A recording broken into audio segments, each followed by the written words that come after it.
We start the day's other headlines in Iran. Across that country, internet and phone service were almost completely shut off amid widening protests over the state of the country's economy.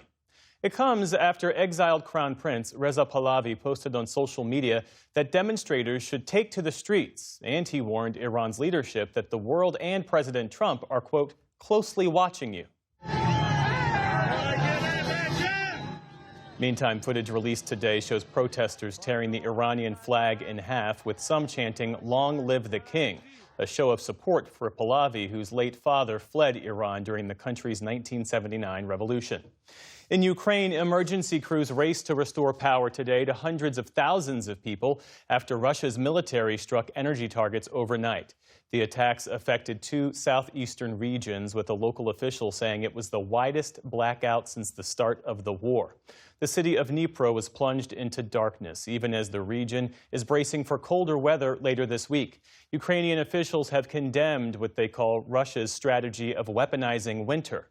Ukraine's energy minister says power has been restored to one of the affected regions. United Nations officials are condemning the Trump administration's decision to pull out of dozens of international organizations. That includes a foundational treaty aimed at addressing the effects of climate change. The UN's climate chief called that decision a colossal own goal which will leave the U.S. less secure and less prosperous. President Trump signed an executive order yesterday that suspends support for 66 agencies and commissions, many of them UN-related. The White House described them as contrary to the interests of the United States. Maryland Congressman Steny Hoyer announced today that he will retire at the end of his term.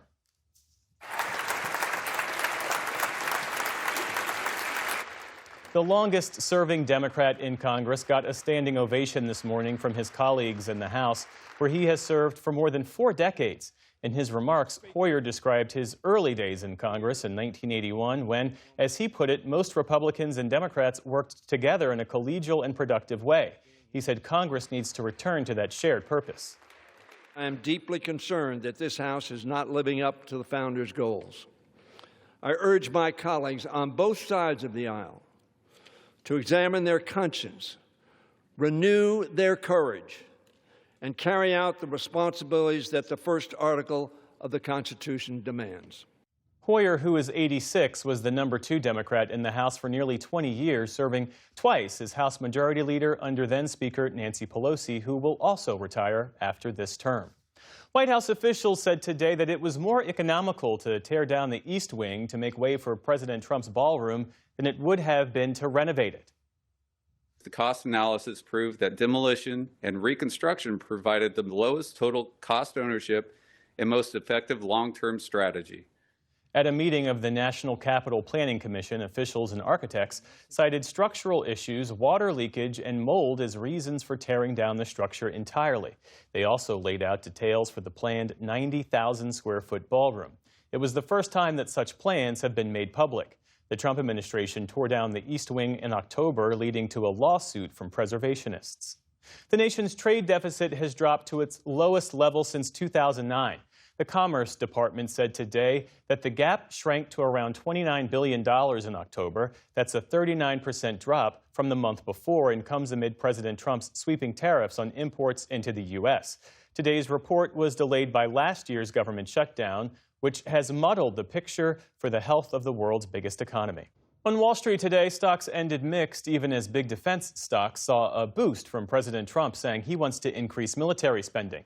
The Dow Jones Industrial Average added 270 points on the day. The Nasdaq lost ground, giving back around 100 points. The S&P 500 ended virtually unchanged.